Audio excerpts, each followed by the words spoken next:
वाजेपर्यंत तरुणांची विशेष सभा चालेल. சாயங்காலம் நம்முடைய கன்வென்ஷனுடைய கடைசி கூட்டமாக, அதாவது சரியாக 5:55க்கு இந்த கூட்டம் ஆரம்பமாகும். शाम को जो है हमारे सम्मेलन की आखिरी शाम की सभा शुरू होगी. बोलने से ठीक 5:55 में हमारी शाम की सभा शुरू होगी. आणि आपल्या संमेलनाची शेवट जे संध्याकाळची सभा आहे याच ठिकाणी संध्याकाळी 5 वाजेपासून 5:45 पासून सुरू होईल. வரும்பொழுது எல்லாரும் உங்களுடைய நண்பர்கள் தெரிஞ்சவர்கள் எல்லாரையும் அழைத்து கொண்டு வரும்படி அன்போடு கேட்டுக்கொள்கிறோம். और इसलिए आप आने के समय अपने जान पहचान के लोग, अपने मित्र दोस्तों को सबको लेकर आने के लिए आपसे हम निवेदन करते हैं. आणि जेव्हा तुम्ही या संमेलनामध्ये याल, तुम्ही तुमचे नातेवाईक ज्यांना तुम्ही ओळखता त्या सगळ्यांना घेऊन येण्याची आम्ही निवेदन करतो. மற்ற கூட்டங்களை பற்றி சாயங்காலத்தில் உங்களுக்கு அறிவிப்பார்கள். शेष सभाओं के बारे में शाम के समय तुम्हारे लिए सूचना दी जाएगी. आणि दुसरे जे सभा आहेत, शेष राहिलेले सभा आहेत, संध्याकाळी त्याच्याविषयी आपल्याला सूचना दिली जाईल. எல்லா கூட்டங்களை கர்த்தர் பொறுப்படுத்த ஆசீர்வதிக்கணும். பரிசுத்தவான்களை கர்த்தர் கரங்களில் எடுத்து அவர் தம்முடைய வல்லமையின்படி பயன்படுத்தணும். அதற்காய் கர்த்தரை ஸ்தோத்திரம் பண்ணுவோம். सारी सभाओं को परमेश्वर बोझ उठाकर आशीष करना चाहिए. संतों को भी अपने हाथ में लेकर परमेश्वर अपने सामर्थ के अनुसार उनको भी इस्तेमाल करने के लिए हम सब प्रभु की स्तुति करेंगे. देवाने सगळे सभा जे आहेत त्याचे ओझ उचलले पाहिजे. संतांना त्याच्या हातामध्ये घेऊन मोठ्या सामर्थ्याने त्यांचा उपयोग करून घेतला पाहिजे. आपण हात वर करून स्तुती करूया. Praise the Lord, praise the Lord, praise the Lord, praise the Lord. Praise the Lord, praise the Lord, praise the Lord, praise the Lord, praise the Lord. நம்முடைய கன்வென்ஷன் காம்பவுண்டுக்குள்ள எத்தனை பேர் என்னென்ன பிரச்சனைகளோடு வரும், எல்லா பிரச்சனைகள் முடிவாய் அதுக்கெல்லாம் ஒரு முடிவு உண்டாகி தான் அவங்க இந்த இடத்தை விட்டு கடந்து போக வேண்டும். हमारे सम्मेलन के कंपाउंड के अंदर जितने लोग आए हैं, क्या क्या समस्या के साथ आए हैं, उनकी सारी समस्या का एक हल मिलकर या तो सुलझाव होकर उस समस्या की अंत होकर इस जगह से वे निकलना चाहिए. आपल्या संमेलनाच्या क्षेत्रामध्ये कित्येक तरी लोक आले आहेत, कित्येक तरी समस्या बंधनाने ते आले आहेत. तेव्हा जेव्हा ते परत जातील त्या समस्याचे सगळे निवारण त्यांना भेटले पाहिजे. கர்த்தர் கிரியை நடப்பிக்கும்படியாய் கொஞ்ச நேரம் கர்த்தரை ஸ்தோத்திரம் பண்ணுவோம். परमेश्वर कार्य करने के लिए थोड़ी देर हम सब प्रभु की स्तुति करेंगे. आणि देवाने असंच कार्य केलं पाहिजे यासाठी थोडा वेळ आपण सगळे मिळून धन्यवाद करूया. Praise the Lord, praise the Lord, praise the Lord, praise the Lord, praise the Lord, praise the Lord, praise the Lord. நம்முடைய கன்வென்ஷனுக்கு விரோதமாக செயல்படுகிற எல்லா தீய சக்திகளை அழித்து கர்த்தர் பெரிய ஜெயத்தை கொடுக்கும்படியாய் ஸ்தோத்திரம் பண்ணுவோம். हमारे सम्मेलन के खिलाफ उठने वाली सारी दुष्ट कामों को प्रभु नाश कर हमारे एक बहुत बड़ी विजय को देना चाहिए, इसलिए हम प्रभु की स्तुति करेंगे. आपल्या संमेलनाच्या विरोधात सैतानाचे जे दुष्ट कार्य उठत आहेत, देवाने सगळे नष्ट करून आपल्याला मोठा विजय दिला पाहिजे. आपण मिळून धन्यवाद करूया. Praise the Lord, praise the Lord, praise the Lord, praise the Lord, praise the Lord, praise the Lord, praise the Lord. தேசத்தின் ரட்சிப்புக்காய் கர்த்தரை ஸ்தோத்திரம் பண்ணுவோம். देश के उद्धार के लिए हम प्रभु की स्तुति करेंगे. देशाचा तारणा करता आपण सगळे मिळून देवाचा धन्यवाद करूया. Praise the Lord, praise the Lord, praise the Lord, praise the Lord, praise the Lord, praise the Lord, praise the Lord. சபையின் எழுப்புதலுக்காய் கர்த்தரை ஸ்தோத்திரம் பண்ணுவோம். कलीसिया की बेदारी के लिए हम प्रभु की स्तुति करेंगे. मंडळीच्या संजीवनासाठी या आपण सगळे मिळून धन्यवाद करूया. Praise the Lord, praise the Lord, praise the Lord, praise the Lord, praise the Lord, praise the Lord, praise the Lord, praise the Lord. நம்முடைய நடத்திப்புக்காரரை கர்த்தர் பலப்படுத்தும்படியாய் ஸ்தோத்திரம் பண்ணுவோம். हमारे अगुवों को प्रभु बलवंत करना चाहिए, इसलिए हम स्तुति करेंगे. आपले जे चालवणारे आहेत देवाने त्यांना पण बलवंत केलं पाहिजे. आपण सगळे मिळून धन्यवाद करूया. Praise the Lord, praise the Lord, praise the Lord, praise the Lord, praise the Lord, praise the Lord, praise the Lord. எல்லா துதி கன மகிமை எல்லாம் கர்த்தருக்கே கொடுத்து ஸ்தோத்திரம் பண்ணுவோம். सारी स्तुति आदर महिमा परमेश्वर को ही देते हैं, हम धन्यवाद करेंगे. स्तुती आदर मान महिमा गौरव परमेश्वराला देत आपण सगळे मिळून धन्यवाद करूया. Praise the Lord, praise the Lord, praise the Lord, praise the Lord, praise the Lord. தயவு செய்து எல்லாரும் உட்காருவோம். कृपया करके सब जन बैठ जाइए. कृपा करून सगळी बसूया. கர்த்தருடைய பரிசுத்த நாமத்தில் மகிமை உண்டாகட்டும். परमेश्वर के पवित्र नाम की महिमा हो. देवाच्या पवित्र नावाचे गौरव असो. நம்முடைய தியானத்திற்காக உபாகமத்திலிருந்து 2 வசனங்களை நாம் படிக்க போகிறோம். हमारे ध्यान के लिए व्यवस्था विवरण की पुस्तक से 2 वचन को हम पढ़ने वाले हैं. आणि आज आपल्या सकाळच्या मननासाठी अनुवादचे जे पुस्तक आहे त्याच्यामधून आपण 2 वचन वाचणार आहोत. முதலாவது உபாகமம். सबसे पहला व्यवस्था विवरण. सगळ्यात प्रथम अनुवाद 1வது அதிகாரம் 6வது வசனம். व्यवस्था विवरण पहला अध्याय का 6वां वचन. अनुवाद त्याचा अध्याय 1 आणि 6वं वचन आपण वाचूया. परमेश्वर आपला देव ह्याने होरेबात आपणाला सांगितले की तुम्ही ह्या डोंगरावरती राहिलात त्याला बरेच दिवस झाले. हमारे परमेश्वर यहोवा ने होरेब के पास हमसे कहा था, तुम लोगों को इस पहाड़ के पास रहते हुए बहुत दिन हो गए हैं. ஒரேபிலே நம்முடைய தேவனாகிய கர்த்தர் நம்மளோட சொன்னது என்னவென்றால், நீங்கள் இந்த மலை அருகே தங்கி இருந்தது போதும். உபாகம் 2வது அதிகாரம் 3வது வசனம். व्यवस्था विवरण दूसरा अध्याय का 3रा वचन. अनुवाद त्याचा अध्याय 2 व 3रं वचन आपण वाचूया. तुम्ही ह्या डोंगराभोवती पुष्कळ दिवस फिरत राहिला आहात, आता उत्तरेकडे वळा. तुम लोगों को इस पहाड़ के बाहर बाहर चलते हुए बहुत दिन बीत गए, अब घूमकर उत्तर की ओर चलो. நீங்கள் இந்த மலை நாட்டை சுற்றி திரிந்தது போதும், வடக்கே திரும்புங்கள். ஆண்டவருக்கு மகிமை உண்டாகட்டும். परमेश्वर की महिमा हो. देवाचे गौरव असो. இந்த வசனத்தை மோசே மரிப்பதற்கு கொஞ்ச நாளைக்கு முன்னாடி, அதாவது சில நாட்களுக்கு முன்னாடி அவர் இதை அந்த புதிய தலைமுறைகளுக்கு, அதாவது புதிய சந்ததிகளுக்கு இதை பற்றி சொல்லுகிறார். मूसा जो है वो मरने से थोड़े दिन के पहले या तो कई दिनों के पहले जो है वह एक नई संतान को या तो नई पीढ़ी को इस वचन को कहता है. मोशेच्या मृत्यूच्या अगोदर काही दिवसापूर्वी, कदाचित जास्त दिवसापूर्वी जी पिढी पुढे त्याचे आहे त्यांना देणारा हा एक वचन आहे. நாமும் கூடும் இன்றைக்கு நம்முடைய முற்பிதாக்கள் கிட்டத்தட்ட 2000 ஆண்டுகளுக்காக நம்முடைய முற்பிதாக்கள் நம்மை விட்டெல்லாம் கடந்து போயிருக்கிறார்கள். இப்பொழுது நாம் ஒரு புதிய தலைமுறையாய் காணப்படுகிறோம். हम सब जो है अभी लगभग 2000 साल बीत चुकी है. 2000 सालों से हमारे पूर्वजों, हमारे पूर्व पिता सब हमसे चले गए हैं. अभी हम जो रहते हैं एक नई पीढ़ी होकर दिखाई देते हैं. आमच्या पूर्वी कदाचित 2000 वर्षापूर्वी आमचे जे वाडवडील होते ते तिकडे राहायचे, त्यांचा मृत्यू झाला. त्याच्यानंतर आपण जे आहोत ती एक नवीन पिढी आहोत. ஆகையினால் இன்றைக்கு இந்த வசனங்களிலிருந்து கர்த்தர் நமக்கு வேண்டிய ஆலோசனைகளை தரும்படியாக கொஞ்ச நேரம் கர்த்தரை ஸ்தோத்திரம் பண்ணுவோம். और इसलिए आज जो है इस वचन से कई सलाह को परमेश्वर हमें देना चाहिए, इसलिए हम सब मिलकर थोड़ी देर प्रभु की स्तुति करेंगे. आणि आज वर्तमान दिवशी या वचनाद्वारे परमेश्वराने काही सल्ला आपल्याला द्यायला पाहिजे. आपण थोड्या वेळासाठी परमेश्वराचा धन्यवाद करूया. Praise the Lord, praise the Lord, praise the Lord, praise the Lord, praise the Lord, praise the Lord, praise the Lord, praise the Lord, praise the Lord. கர்த்தருடைய பரிசுத்த நாமத்தில் மகிமை உண்டாகட்டும். परमेश्वर के पवित्र नाम की महिमा हो. देवाच्या पवित्र नावाचे गौरव असो. இஸ்ரவேல் ஜனங்கள் கானான் தேசத்துடைய அந்த பார்டர், அந்த எல்லைக்கு வந்து விட்டார்கள். इस्राएल लोग जो है कनान देश के उस सीमा में आ गए थे. इस्रायलचे जे लोक आहेत कनान देशाच्या सीमेजवळ आले होते. கிட்டத்தட்ட 38 வருஷங்கள் முடிந்தது. लगभग 38 साल बीत चुकी थी. आणि 38 वर्ष गेले होते.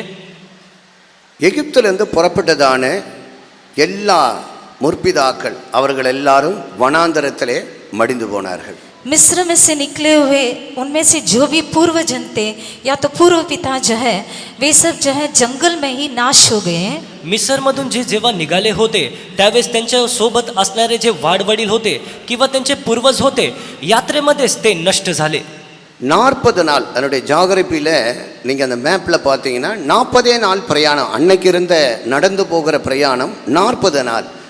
ஆனால் அவர்களுடைய கீழ்ப்படியாமையினாலும் முரட்டாட்டத்தினாலும் முறுமுறுப்புகளினாலும் அவர்கள் அவிசுவாசத்தினாலும் 40 வருஷங்களாக அந்த பிரயாணம் மாறிவிட்டது. यदि संसार के नक्शे में देखने से या तो भूगोल के अनुसार देखने से मिस्र देश में से कनान देश में जाने के लिए सिर्फ 40 ही दिन होगा, बल्कि उनकी कुड़कुड़ाहट के कारण और उनकी आज्ञा नहीं मानने के कारण और वे जो है परमेश्वर को बलवा करने के कारण और उनकी हटीलेपन के कारण जो है वे जिस 40 दिन में वे जो कनान देश के अंदर जाकर प्रवेश कर सकते थे, वे जो है 40 साल हो गया था।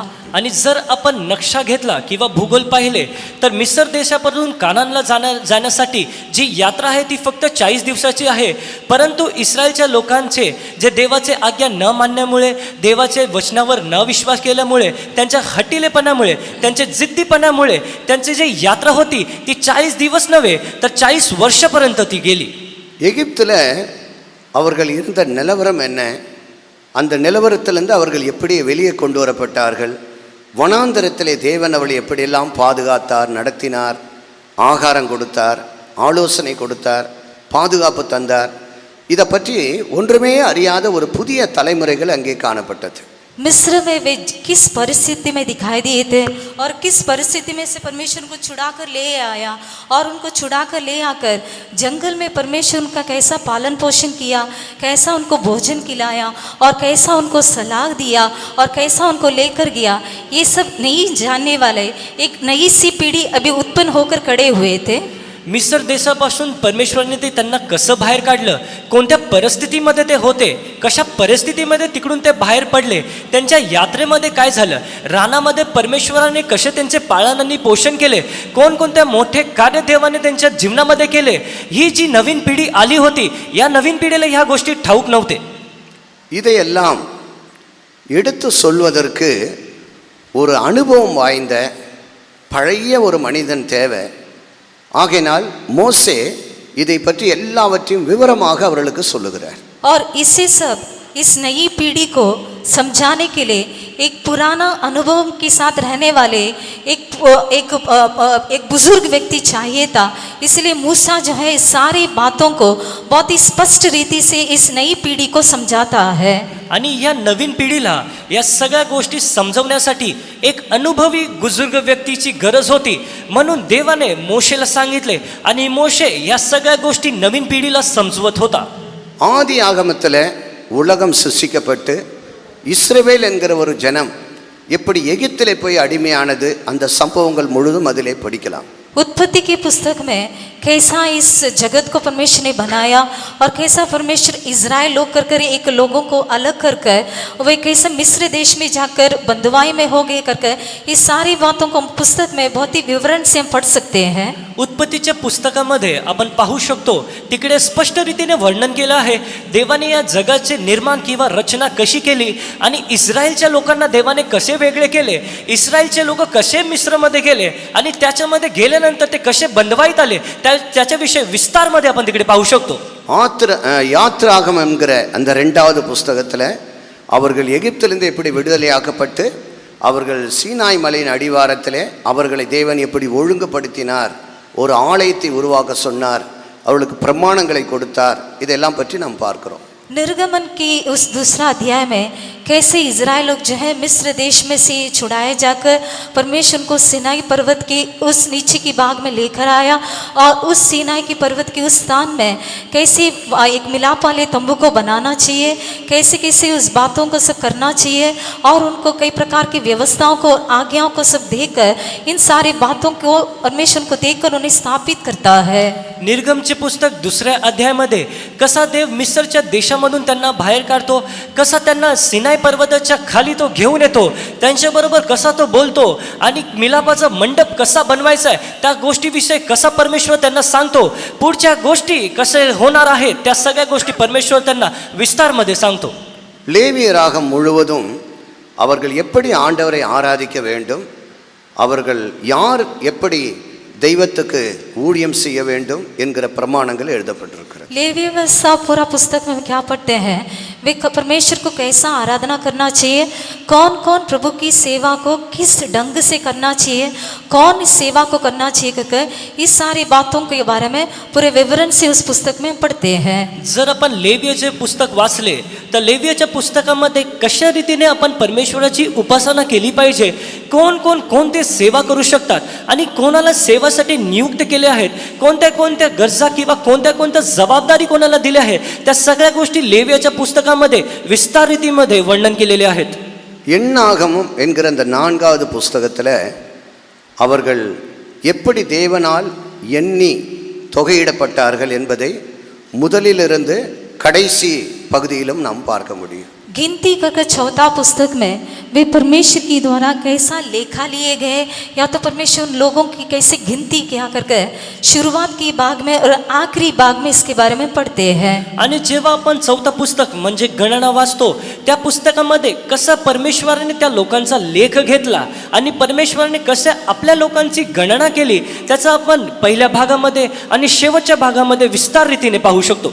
இந்த உவாகம் என்கிற இந்த 5வது புஸ்தகத்திலே முழுக்க முழுக்க கடந்த காலத்தில் நடந்த சம்பவங்களை திரும்ப அதை அவர் ஞாபகப்படுத்தும்படியாக சொல்லுகிற விஷயங்கள் தான் சொல்லப்பட்டிருக்கிறது. इस व्यवस्था विवरण की पुस्तक में बीते हुए या तो भूतकाल में जो भी घटना हुई थी उसे उन्हें वापस स्मरण दिलाने के लिए इस बातों को वे पुनः वहाँ दोहराने की इस बात को हम देख सकते हैं. आणि अनुवादचं पुस्तकमध्ये आपण पाहू शकतो मागे झालेले किंवा भूतकाळमध्ये झालेल्या सगळ्या गोष्टी परत एकदा या नवीन पिढीला स्मरण करण्यासाठी किंवा परत एकदा त्या गोष्टी वर्णन करण्यासाठी या पुस्तकामध्ये त्याचा आपण विस्तार लेख पाहू शकतो. ஆண்டவருக்கு மகிமை உண்டாகட்டும். प्रभु की महिमा हो. देवाचे गौरव असो. இது இயேசு பிறப்பதற்கு முன்னே 1400 வருஷங்களுக்கு முன்னாடி நடந்த ஒரு சம்பவம். ये जो घटना है यीशु जन्म होने से पहला मानो कि 1400 साल की पहले हुई घटना है. आणि ही जी घटना आहे कदाचित येशू ख्रिस्ताच्या जन्म होण्याच्या 1400 वर्षापूर्वीची घटना असेल. இன்றைய கணக்கின்படி சுமார் 3500 வருஷத்துக்கு முன்னாடி நடந்த அந்த சம்பவத்தை தான் இன்றைக்கு நாம் வேதத்திலே தியானித்துக் கொண்டிருக்கிறோம். आज की लेखा के अनुसार लगभग 3500 साल की पहले हुई सारी घटनाओं के बारे में ही आज हम ध्यान कर रहे हैं. आणि जर वर्तमान वर्षाविषयी पाहिले तर कदाचित 3500 वर्षापूर्वी झालेले जे गोष्टी आहेत त्याच्याविषयी आज आपण मनन करत आहोत. இந்த இடத்திலே अनेक மாற்றங்கள் அங்கே உண்டானது.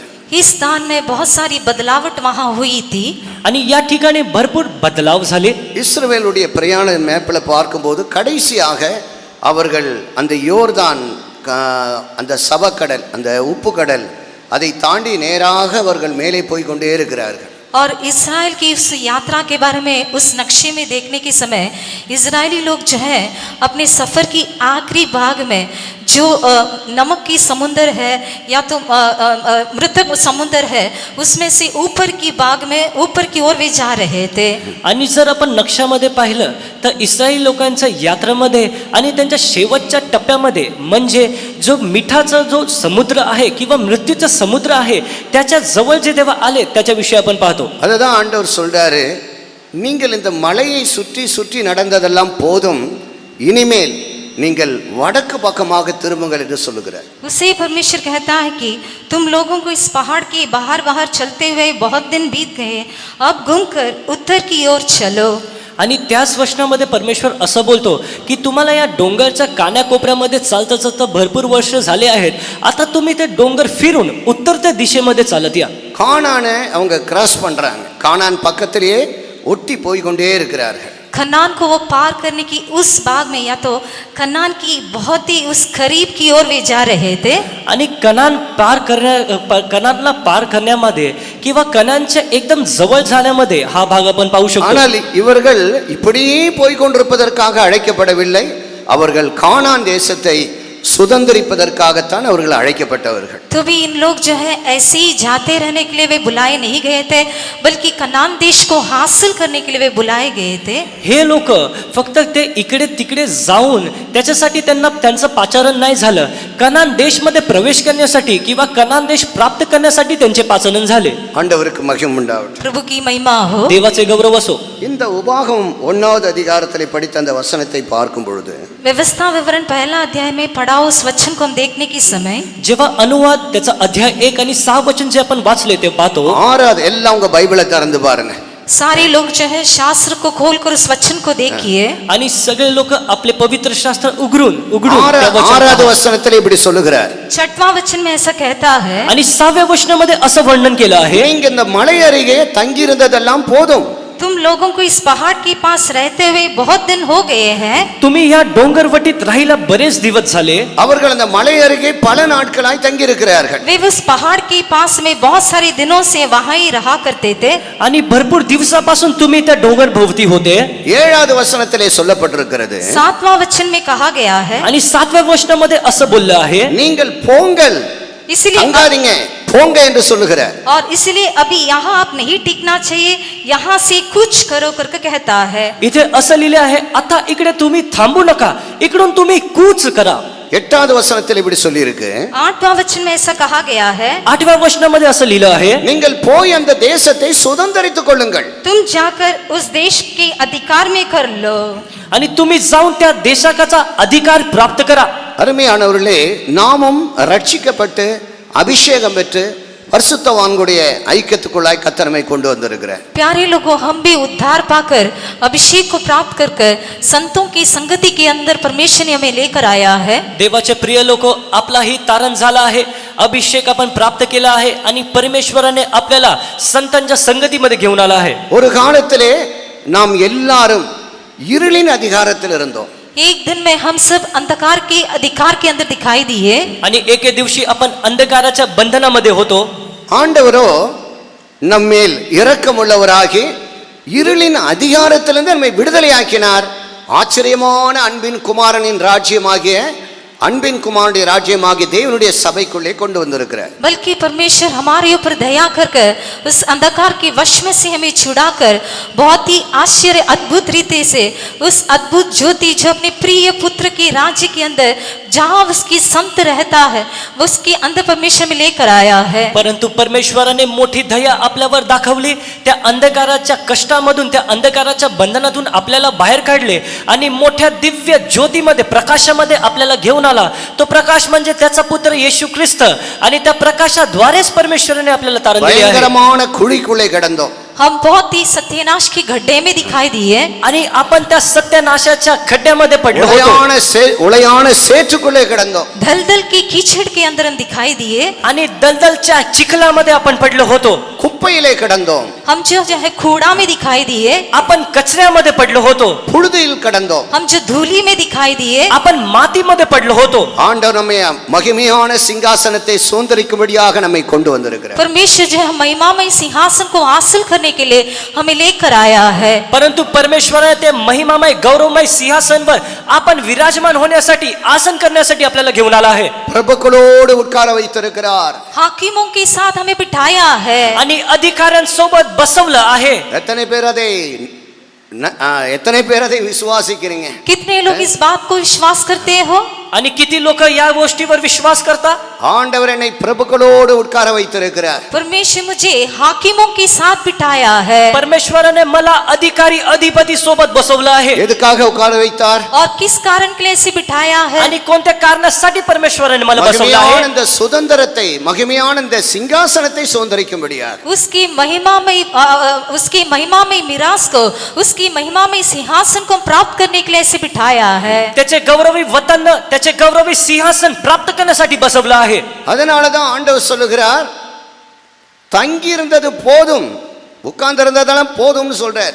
और इसलिए परमेश्वर कहता है कि तुम जो यहाँ रहते हो ये बस हो गया, तुम जो यहाँ ही टिक गए हो ये बस है करके कहता है. म्हणून परमेश्वर इकडे असं बोलतो की या ठिकाणी तुम्ही जे थांबले आहात, इकडे बस झालं आहे, आता तुम्ही इकडे टिकले आहात. புறப்படுங்கள், तुम कुछ करो, तुम्ही कूच करा, சுதந்தரித்துக் கொள்ளுங்கள். मिरास को हासिल कर लो. त्या वतन तुम्ही प्राप्त करा. எத்தனை பேர் வாஞ்சிக்கிறீங்க? कितने लोग आग्रह करते हो? किती लोक असं आग्रह करतात? அல்லேலூயா, हालेलुया. ஆண்டவருக்கு மகிமை உண்டாகட்டும். प्रभु की महिमा हो. देवाचे गौरव असो. அப்போ இஸ்ரவேல் ஜனங்கள் எப்படி ஒரு அர்த்தம் இல்லாமல் அந்த சேயீர் மலை தேசத்தை, அந்த மலையை சுற்றி சுற்றி வந்தது போல, इज़राइल जो है जैसा कोई मतलब के बिना उस सेईर के पहाड़ को जैसे घूम घूम कर आ रहे थे। इस्रायलचे लोक जे आहेत त्यांना कोणत्याच काना कोपरा ठाऊक नाही, ते फक्त डोंगराच्या अवतीभोवती फिरत होते. உபாகம் 2ஆம் அதிகாரம் व्यवस्था विवरण 2 अध्याय अनुवाद अध्याय 2 1வது வசனத்திலே படிக்கிறோம். पहला वचन में पढ़ते हैं, पहिले वचन जेव्हा आपण वाचतो, அநேக நாட்களாய் சேயீர் மலையை சுற்றி சுற்றி வந்தீர்கள். और बहुत दिनों तक सेईर पहाड़ के बाहर बाहर चलते रहे आणि भरपूर दिवस ते त्या डोंगराच्या अवतीभोवती चालत होते. ஆண்டவருக்கு மகிமை உண்டாகட்டும். प्रभु की महिमा हो। देवाचे गौरव असो. அருமையானவர்களே, நம்மை சுற்றுவதற்காக ஆண்டவர் நம்மை அழைக்கவில்லை. प्यारे लोगों, हम ऐसे ही बाहर बाहर जाने के लिए या तो घूमते रहने के लिए परमेश्वर ने हमें नहीं बुलाया है। देवाचे प्रिय लोक, आपण फक्त बाहेर फिरण्यासाठी किंवा अवतीभोवती फिरण्यासाठी परमेश्वराने आपले पाचारण केले नाही. தரிசனம் இழக்கும் பொழுது நாம் சுற்றி கொண்டே இருக்கிறவர்களாய் மாறிவிடுவோம். जब अपने दर्शन को हम खो देते हैं तभी हम घूमते रहने वाले लोग होकर दिखाई देंगे। आणि जेव्हा आपण आपले दर्शन गमावतो तेव्हा आपण इथे तिथे फिरणारे लोक होऊन जातो. எதற்கு வந்தோம், என்ன செய்து கொண்டிருக்கிறோம், என்ன செய்ய வேண்டும், என்ன செய்ய போகிறோம் என்ற எந்த அர்த்தம் இல்லாமல் நம் தேவ சமூகத்து வருவோம் போவோம், எல்லாம் நடந்து கொண்டே இருக்கும், எல்லாம் சுற்றி கொண்டே இருப்போம். हम क्यों आए हैं, अभी हम क्या कर रहे हैं, आगे हम क्या करने वाले हैं, या तो किस बात को हम करने वाले हैं करके किसी भी बातों को समझने बिना बेमतलब से ऐसे हम कलीसिया में आएंगे जाएंगे, ऐसे नामधारी बनकर रहते रहेंगे. आपण कशाकरिता आलो आहोत, आपण कशामुळे आलो आहोत, आपण काय करणार आहोत, आपण कोणत्या गोष्टी बघणार आहोत. जर आपण या गोष्टीसाठीच आपण जर मंडळीमध्ये आलो आहोत तर आपण इकडे तिकडे फिरणारे लोक आहोत. ஆண்டவர் சொல்லுகிறார், சுற்றினதெல்லாம் போதும், ஸ்டாப், அதை நிறுத்துங்கிறார். परमेश्वर कहता है, तुम जो बाहर चल चल कर आ रहे हो ये सब बस है, काफी है, रुक जाओ करके कहता है. परमेश्वर इकडे बोलतो, जे तुम्ही अवतीभोवती फिरत आहात, तुम्ही बाहेरून कानाकोपऱ्यातून चालत येत आहात, याला तुम्ही थांबवा, बस करा. இனி வடக்கு பக்கமாக திரும்பி பாருங்கள். आगे उत्तर की ओर फिर कर देखो. आता तुम्ही उत्तर दिशेला जा. வடக்கே திரும்பி பார்த்தால் என்ன தெரிகிறது?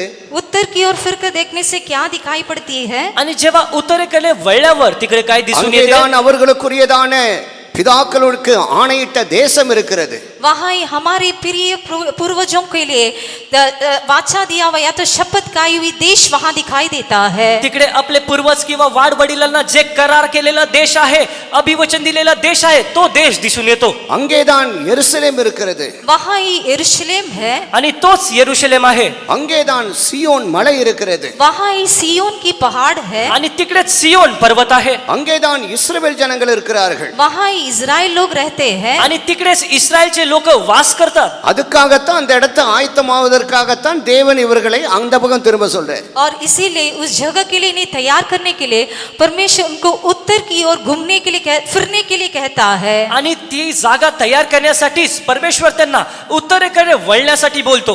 ஆனால் இவர்களோ அதை விட்டுட்டு அவங்க பாட்டுக்கு நேரா போயிட்டே இருக்காங்க. எங்க போறாங்கன்னு கேட்டா, எங்கப்பா போறேன் கேட்டா அவங்க சொல்லுவாங்க, தெரியல, ஆண்டவர் கூப்பிட்டார், வந்துகிட்டே இருக்கிறேன், போயிட்டே இருக்கிறேன், நானும் சர்ச்சுக்கு போயிட்டே இருக்கிறேன், வந்துகிட்டே இருக்கிறேன். बल्कि इन लोगों को जो है वे कहाँ जा रहे हैं कर ही उनको मालूम नहीं था. वे इसी आगे आगे ही जा रहे थे. कोई आकर पूछने से आप कहाँ जा रहे हो करके पूछने से पता नहीं, परमेश्वर ने बुलाया इसलिए मैं भी जा रहा हूँ, आता हूँ जाता हूँ, आता हूँ जाता हूँ, ऐसे ही मेरा जीवन है करके कहते हैं. आणि या लोकांना ते कुठे जात आहे ते त्यांना ठाऊक नाही, ते कुठे वळणार आहे ते त्यांना ठाऊक नाही. जर कोणी रस्त्यामध्ये मार्गामध्ये त्यांना विचारले की तुम्ही कुठे जात आहात, ते असंच बोलतात, परमेश्वराने आमचे पाचारण केले आहेत, पण आम्ही कुठे चाललो हे आम्हाला ठाऊक नाही, फक्त अवतीभोवती फिरत आहेत. அருமையானவர்களே, கர்த்தருடைய வருகையை நம்முடைய மனதிலே வைத்து அதற்கேற்ற ஒரு ஜீவியத்துக்கு நாம் ஆயத்தப்படாவிட்டால் நாம் ஜீவிக்கிற ஜீவியம் எல்லாம் அந்த சேயீர் மலத்தை சுற்றி சுற்றி வருகிற ஜீவியமாகவே காணப்படும். प्यारे लोगों, परमेश्वर की आगमन के प्रति जिस बातों के लिए हम तैयार होना चाहिए या तो उस बातों के अनुसार जीवन नहीं बिताने से हमारे जीवन भी जैसे इज़राइल लोग सेईर के पहाड़ को घूम घूम कर आ रहे थे, वैसे ही हमारे भी जीवन दिखाई देगा. प्रिय देवाचे लोक हो, जर आपण आपल्या जीवनामध्ये देवाच्या आगमनासाठी तयार नाही झालो, आपण देवाच्या आज्ञा पाळण्यासाठी स्वतःला तयार नाही केले, तर आपण पण इस्रायलचे जे लोक आहेत त्यांच्यासारखे जे जसे डोंगराच्या अवतीभोवती फिरत होते तसंच आपलं जीवन असेल, आपणही अवतीभोवती फिरत असू. சீயோன் எருசலேம் என்கிற வாசஸ்தலங்கள் எல்லாமே பரலோகத்தில் உள்ள நீதிமான்களுடைய அத்தனை வாசஸ்தலங்களுமே அவருடைய சுபாவத்தின் அடிப்படையிலே தான் அங்கே வாசஸ்தலங்கள் ஆயத்தமாக்கப்படுகிறது. सिय्योन और यरूशलेम जो भी निवास स्थान है या तो नित्यता में जो भी निवास स्थान है उनकी स्वभावों के अनुसार ही उसी आधार में वहाँ निवास स्थान बनाया जाता है. आणि सियोन आणि यरूशलेम जो आपला निवासस्थान आहे तिकडे आपण राहणार आहोत, तो आपलं वतन आहे आणि त्याच्या स्वभावानुसारच तिकडे राहण्यासाठी आपल्यासाठी जागा तयार होणार आहे. உங்களுடைய சுபாவத்திலே நீங்கள் கவனம் செலுத்தாமல், அந்த சுபாவ மறுரூபத்திற்கு கவனம் செலுத்தாமல் வேறு எத்தனை ஊழியங்களை செய்தாலும் சேயீர் மலையை சுற்றி கொண்டே தான் இருக்கிறோமே தவிர வடக்கு பக்கம் இன்னும் நாம் திரும்பவில்லை. तुम्हारे स्वभावों के ऊपर ध्यान देने बिना रहने से या तो तुम्हारे गुण के ऊपर ध्यान देने बिना रहने से आप और किसी भी सेवकाई करने से भी हमारे जीवन में कोई मतलब नहीं है, कोई फायदा नहीं है. मानो कि हम सेईर के पहाड़ में जैसे लोग इस्राएल लोग चलते चलते आ रहे थे वैसे हमारे जीवन भी दिखाई देगी. जर आपल्या जीवनावर आपलं लक्ष नाही, जर आपण काय गोष्टी करतो त्याच्यावर आपलं लक्ष नाही, त्याच्याशिवाय जर आपण कोणतेच कार्य करत असू, कोणतेही सेवा करत असू, आपल्याला त्याचा काहीच फायदा होणार नाही. आपलं जीवन पण तसंच असेल की आपण सिनाय पर्वताच्या अवतीभोवती फिरत असू.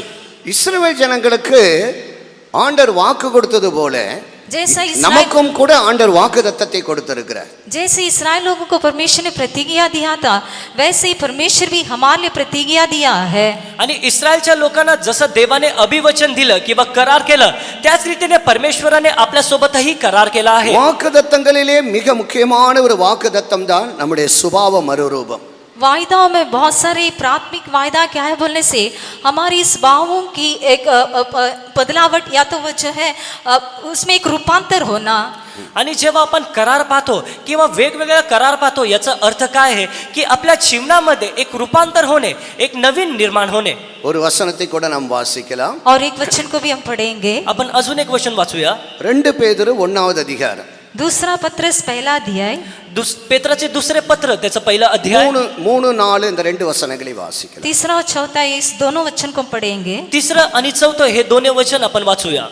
ज्याने तुम्हा आम्हाला आपल्या गौरवासाठी व सात्विकतेसाठी पाचारण केले, त्याच्या ओळखीच्या द्वारे त्याच्या ईश्वरीय सामर्थ्याने जीवनास व सुभक्तीस आवश्यक असलेल्या सर्व गोष्टी आपल्याला दिल्या आहेत. त्यांच्या योगे मौल्यवान व अतिमहान अशी वचने आपल्याला देण्यात आली आहेत, यासाठी की त्यांच्याद्वारे तुम्ही वचने वासनेपासून उत्पन्न होणारी जगातील भ्रष्टता चुकवून ईश्वरी स्वभावाच्या वाटेवरी व्हावे. क्योंकि उसकी ईश्वरीय सामर्थ ने सबको जो जीवन और भक्ति से संबंध रखता है हमें उसी की पहचान के द्वारा दिया है, जिसने हमें अपनी महिमा और सद्गुण के अनुसार बुलाया है, जिनके द्वारा उसने हमें बहुमूल्य और बहुत ही बड़ी प्रतिज्ञाएं दी है, ताकि उनके द्वारा तुम उस राहत से छूटकर जो संसार में बुरी अभिलाषा से होती है ईश्वरीय स्वभाव में सहभागी हो जाओ. நம்முடைய மகிமையினாலும் காருண்யத்தினாலும் நம்மை அழைத்தவரை அறிகிற அறிவினாலே ஜீவனுக்கும் தேவ பக்திக்கும் வேண்டிய யாவற்றையும் அவருடைய திவ்ய வல்லமையானது நமக்கு தந்தருளினும் அன்றி இச்சையினால் உலகத்தில் உண்டான கேட்டுக்கு தப்பி திவ்ய சுபாவத்திற்கு பங்குள்ளவர்களாகும் பொருட்டு மகா மேன்மையும் அருமையுமான வாக்குத்தத்தங்களும் அவைகளினாலே நமக்கு அளிக்கப்பட்டிருக்கிறது. ஆண்டவருக்கு மகிமை உண்டாகட்டும். प्रभु की महिमा हो. देवाचे गौरव असो. இச்சையினாலே உலகம் இச்சையினால் நிரம்பி இருக்கிறது. संसार के अभिलाषाओं के द्वारा भी काम होती है. आणि जगाच्या अभिलाषेमुळे पण पाप होते. இச்சையினால் உண்டான கேடுகளுக்கு தப்பி கிறிஸ்துவுடைய தெய்வ சுபாவத்திற்கு நாம் பங்காளியாய் மாறும்படியாக தேவன் நம்மை அழைத்திருக்கிறார். अभिलाषाओं के द्वारा उत्पन्न होने वाला सड़ाहट से छूटकर ईश्वरीय स्वभाव के संभागी हो जाने के लिए परमेश्वर ने हमें बुलाया है. आणि या जगाचे आपण जे वासनेमध्ये आहोत उत्पन्न होणारे सगळे भ्रष्टता चुकवून ईश्वरी स्वभावामध्ये वाटेकरी होण्यासाठी परमेश्वराने आपले पाचारण केले आहे. ஆபிரகாமை அழைத்தார். अब्राहम को परमेश्वर ने बुलाया. परमेश्वराने अब्राहमाचे पाचारण இந்த केले. வடக்கு பக்கம் இருக்கிற தேசத்தை தான் தருவேன் என்று வாக்கு கொடுத்தார். इस उत्तर की ओर रहने वाले देश को ही मैं तुझे दूंगा करके कहा. आणि ह्या उत्तरकडे असणारा देश मी तुला देईन असं परमेश्वर त्याला बोलला. அவருடைய वंशத்துக்கு ஆண்டவர் இந்த தேசத்தை சுதந்தரிக்கும்படி கொண்டு வந்திருக்கிறார். उसकी वंश को उस देश की मिरास को हासिल करने के लिए परमेश्वर उन्हें लेकर आया है. आणि त्याच्या पिढी त्या देशाचं वतन घेण्यासाठी परमेश्वर त्यांना तिकडे घेऊन आला. ஆனால் இவர்களோ எதற்காக வந்தோம் என்ற எந்த விதமான ஒரு ஞானம் இல்லாமல் இவர்கள் இந்த 38 வருஷங்களாக அந்த இடத்திலேயே சுற்றி கொண்டிருக்கிறார்கள். तो भी इन लोग जो है किस कारण के लिए या तो किस उद्देश्य के लिए हम आए कर कर इसके बारे में किसी भी बुद्धि के बिना ज्ञान के बिना 38 सालों से आए उसी मार्ग में वे गुम फिर रहे हैं. परंतु हे लोक जे आहेत कोणत्या उद्देशाने परमेश्वराने आमचे पाचारण केले आहे, कोणत्या गोष्टीसाठी परमेश्वर आम्हाला इकडे घेऊन आले याच्याविषयी त्यांना कोणतेच ज्ञान किंवा बुद्धी नव्हती. म्हणून ते 38 वर्ष त्या सिनाय पर्वताच्या अवतीभोवती फिरत होते. ஆண்டவருக்கு மகிமை உண்டாகட்டும். प्रभु की महिमा हो. देवाची महिमा असो. அப்ப இந்த நாட்கள் எல்லாம் அவர்கள் வீணாக்கி கொண்டிருக்கிறார்கள். तभी सारे दिनों को वे ऐसे व्यर्थ कर रहे थे. आणि सगळे दिवस ते फक्त असं व्यर्थ करत होते. அவர்களை அழைத்த நோக்கத்தை நோக்கி அவர்கள் போகவில்லை. उनको बुलाया उद्देश्य की ओर वे नहीं जा रहे थे. आणि त्यांना पाचारण केलेल्या उद्देशाकडे ते जात नव्हते. ஆனால் எல்லாரும் வனாந்தரத்தில் இருக்கிறார்கள். बल्कि सब लोग जंगल में रहते थे. परंतु सगळे तिकडे रानात राहत होते. பழைய தலைமுறை எல்லாம் போய்விட்டது. पुरानी पीढ़ी सब चली गई. आणि जुन्या सगळ्या पिढी ते निघून गेली. வனாந்தரத்திலே பிறந்த பிள்ளைகள் தான் புதிதாக புதிய தலைமுறை அங்கே காணப்படுகிறது. जंगल में जन्म हुए बच्चे हैं नए तौर से नई पीढ़ी होकर रहते हैं. आणि रानाच्या वाटेमध्ये जन्मलेले जे नवीन मुलं आहेत ते नवीन पिढी अशी झाली. இன்னும் சில நாட்கள்ல மோசே மரிக்க போகிறார். और भी थोड़े दिनों के अंदर मूसा भी मर जाएगा. आणि काही दिवसानंतर मोशेचाही मृत्यू होईल. அவர் மரிக்கிற வரைக்கும் அவர் பேசிக்கொண்டே இருக்கிறார். वह मरने तक वह बात ही कर रहा था. आणि मरुस्तवर तो असं बोलत होता. ஏனென்றால் அவர்களை கொண்டு வந்ததான ஆரம்பத்திலிருந்து அவர்கள் கஷ்டத்திலிருந்தும் அவர்கள் வெளியே வந்த சூழ்நிலைகள் கர்த்தர்களை பராமரித்த விதம் மோசேக்கு எல்லாம் தெளிவாய் தெரியும். क्योंकि उन्हें जब शुरुआत से जहाँ से परमेश्वर उन्हें लेकर आया वे कैसे कैसे मुश्किलों को झेल रहे थे, परमेश्वर उनको कैसा बाहर लेकर आया, परमेश्वर उनको कैसा कैसा अगुवाई देकर ले गया, ये सारी बातों को मूसा जानता था. कसं सुरुवातीपासून कसं परमेश्वराने त्यांना त्या मिस्र देशामधून बाहेर काढले, कोणत्या परिस्थितीमधून ते बाहेर आले, कोणत्या कष्टांमध्ये ते होते आणि कसे कसे रानामध्ये परमेश्वराने त्याच्या प्रवासामध्ये यात्रेमध्ये त्यांच्या सोबत होता. या सगळ्या गोष्टी प्रारंभापासून मोशे पाहत होता. मोशे तिकडे होता. இந்த சேயீர் மலை என்பது அந்த ஏசாவுடைய இன்னொரு பெயராக இருக்கிறது. அவனுடைய ஏரியா. इस सेईर पहाड़ जो है ईसाव का और एक नाम है, या तो ईसाव का इलाका है. आणि हे सिनाय पर्वत जे आहे तर एसावाचं अजून एक गाव आहे किंवा त्याचं नाव आहे किंवा एसावाचं क्षेत्र आपण बोलू शकतो. உபாகமம் 2ஆம் அதிகாரம் 5வது வசனத்தின்படி व्यवस्था विवरण 2 अध्याय 5वां वचन के अनुसार अनुवाद त्याचा 2 अध्याय व 5व्या वचनानुसार அவர் சொல்லுகிறார், இந்த தேசத்திலே உனக்கு ஒரு அடி நிலம் கூட உனக்கு தரமாட்டேன். वे कहते हैं कि इस देश में 1 फुट जगह भी या तो तुम्हें पाव रखने की जगह तक नहीं दूंगा. इकडे असं लिहिले आहे की तुम्हाला या देशातील तसूभर ही जमीन मी तुम्हाला देणार नाही. இது உன்னுடைய சகோதரனாகிய ஏசாவுக்கு நான் சொந்தமாய் கொடுத்திருக்கிறேன். ये तुम्हारी भाई जो एसाव की अपना होकर मैं दिया हो. कारण सेर डोंगर जे एसावाला वतन म्हणून मी दिला आहे. அடுத்த இடத்துக்கு வருகிறார்கள்.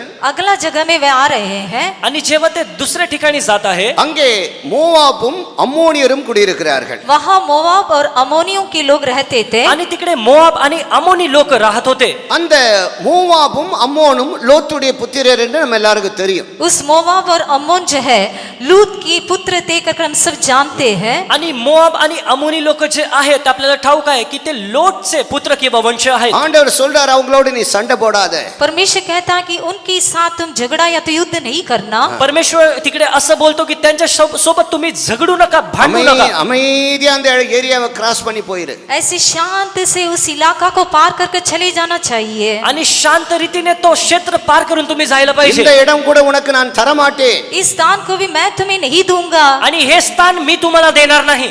ஆனால் உனக்கு பாலும் தேனும் ஓடுகிறதான ஒரு கானான் தேசத்தை உனக்கு நான் வைத்திருக்கிறேன். बल्कि दूध और मधु बहने वाले कनान देश को तुम्हारे लिए मैं रखा हूँ. परंतु दूध आणि मधु वाहणारा जो एक देश आहे, कनान देश मी तुमच्यासाठी ठेवला आहे. அதனால இங்க இருந்து கொண்டு நீ நேரத்தை வேஸ்ட் பண்ணிட்டு இருக்காத. और इसलिए यहाँ रहते हुए अपने समय को बर्बाद नहीं करना चाहिए. म्हणून इकडे राहून तुमचा वेळ तुम्ही वाया घालू नका, व्यर्थ करू नका. ஆகையினால் நீ மேலே போய் அங்கிருந்து நீ வடக்கு நோக்கி போக வேண்டும். और इसलिए तुम ऊपर की ओर जाकर वहां से उत्तर की दिशा की ओर फिरना चाहिए. म्हणून तुम्ही सेर डोंगराच्या वर जाऊन उत्तरेकडे तुम्ही वळा. ஆண்டவருக்கு மகிமை உண்டாகட்டும். प्रभु की महिमा हो. देवाचे गौरव असो. அருமையானவர்களே, கிறிஸ்தவ ஜீவியத்துல ஆண்டவர் நம்ம கொடுத்த நேரம் மிக சுருக்கமாகவே இருக்கிறது. प्यारे लोगों, मसीह के जीवन में परमेश्वर हमारे लिए दिया हुआ समय जो है बहुत ही कम होकर दिखाई देता है. प्रिय लोक, आपल्या जीवनामध्ये ख्रिस्ताने दिलेली वेळ जी आहे, ख्रिस्ती जीवनाची वेळ फारच कमी आहे. புதிய வருஷம் நமக்கு சந்தோஷம்தான். नई साल हमारे लिए तो खुशी की बात है. नवीन वर्ष आपल्यासाठी एक आनंदमय गोष्ट आहे. ஆனால் ஒரு வருஷம் நம்முடைய மரணத்துக்கு நாம் நெருங்கி விட்டோம். बल्कि एक साल हमारी मृत्यु के करीब हम हो गए हैं. परंतु आपण पाहतो की एक वर्ष आपण आपल्या मृत्यू जवळ गेलो आहोत. வருகைக்கு நெருங்கி விட்டோம். आगमन की निकट हो गए हैं. आपण आगमनाच्या जवळ गेलो आहोत. போன காலங்கள் திரும்பி வரப்போகிறது இல்லை. भूतकाल या तो बीती हुई समय वापस नहीं आने वाली है. भूतकाळ किंवा मागे गेलेला वेळ जो आहे तो परत येणार नाही. அதனாலதான் ஆண்டவர் சொல்ல, நீ லேட் பண்ணாத. और इसलिए परमेश्वर कहता है कि तुम विलंब नहीं करना. म्हणून परमेश्वर बोलतो की तुम्ही इकडे उशीर किंवा विलंब करू நீ नका. தாமதம் செய்யாதே.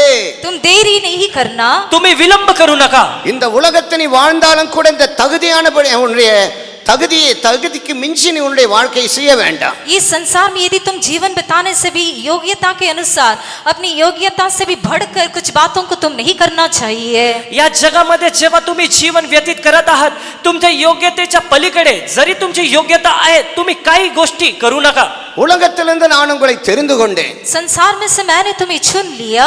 आणि या जगामधून मी तुमची निवड केले आहे. நான் உலகத்தான் அல்ல, ஆகையினால் நீங்களும் உலகத்தார் அல்ல.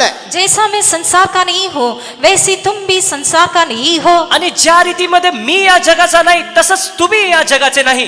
அன்றைக்கு லோத்தை வெளியே வரும்படியாக ஆண்டவர் சொல்லுகிறார். उस दिन परमेश्वर लूत को बाहर निकलने के लिए कहता है. आणि त्या दिवशी परमेश्वर लोटला बाहेर निघण्यासाठी बोलतो. அவன் அந்த வீட்டுக்குள்ளேயே சுத்தி கொண்டிருக்கிறான். वो जो है उसी घर के अंदर ही घूम रहा था. तो त्याच्या घरामध्येच फिरत होता.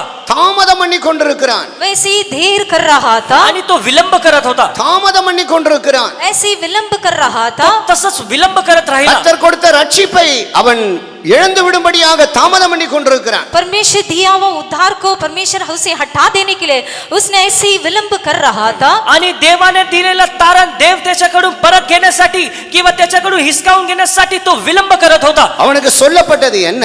और उसको कहा हुआ बात क्या है? आणि त्याला बोललेली गोष्ट कोणती आहे? நீ வேகமாய் மலைக்கு ஓடிப்போ. तुम जल्दी से उस पहाड़ की ओर भाग जाओ. तू त्वरित त्या डोंगराकडे पळून जा. இந்த சமபூமியில எங்க உனக்கு இடம் கிடையாது, எங்கே நீ நிற்காதே.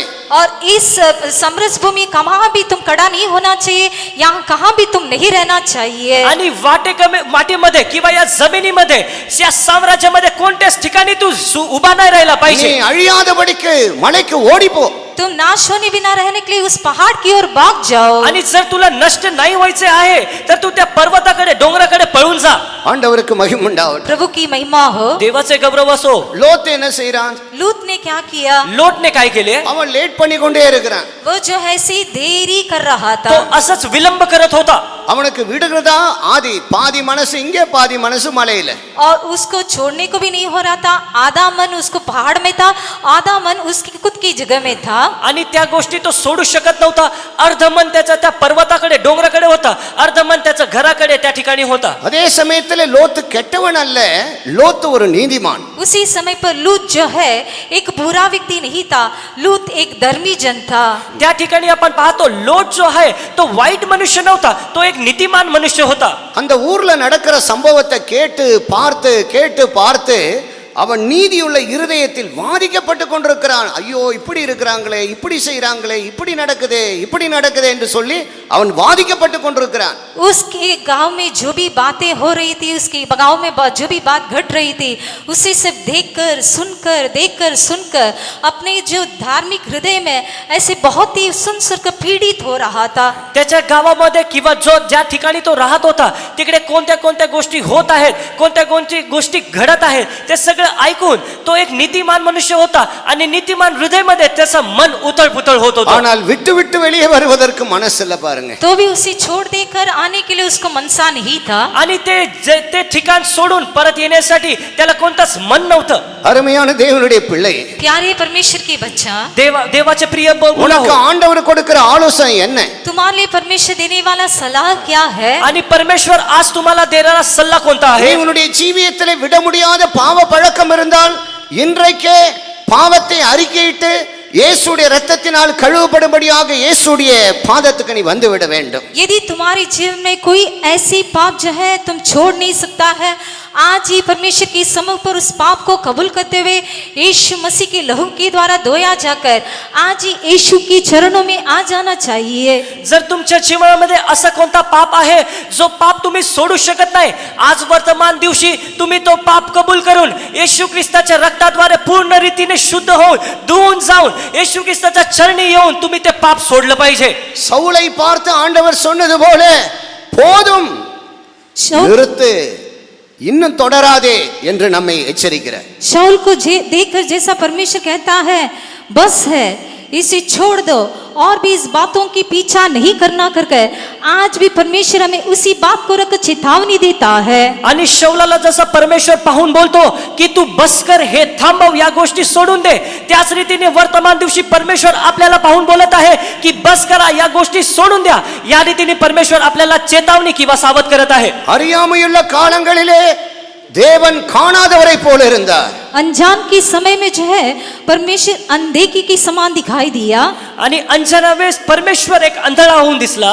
நீ தெய்வத்தை அறியாத காலத்திலே ஆண்டவர் கஞ்சாடையாய் இருந்தார். आप परमेश्वर को नहीं जानने वाले समय में परमेश्वर उस बातों को नजरअंदाज कर दिया था. आणि जेव्हा परमेश्वराला तुम्ही ओळखत नव्हते, त्याचं ज्ञान तुम्हाला नव्हता, त्या सगळ्या वेळेस परमेश्वराने तुमच्या सगळ्या पापांना दुर्लक्ष केले. அன்றைக்கு லோத்தை அழைத்தது போல இன்றைக்கு ஆண்டவர் உன்னை அழைக்கிறார். பிரியமான நண்பர்களே, जैसे उस दिन परमेश्वर ने लूत को बुलाया, आज भी है प्यारे दोस्तों परमेश्वर तुम्हें भी बुलाता है. आणि ज्या रीतीने परमेश्वराने त्या दिवशी लोटला पाचारण दिले, लोटला बोलवले, प्रिय मित्रा, परमेश्वर आज तुम्हाला बोलवत आहे. ஞானஸ்தானம் எடுக்காமல் இருந்தால் यदि बपतिस्मा लेने बिना रहने से जर तुम्ही पाण्याचा बाप्तिस्मा घेतला नाही तर அதற்கு தங்களை ஒப்பு கொடுப்போமாக. उसके लिए अपने आप को आप समर्पण कीजिए. त्याच्यासाठी तुम्ही स्वतःला समर्पण करा.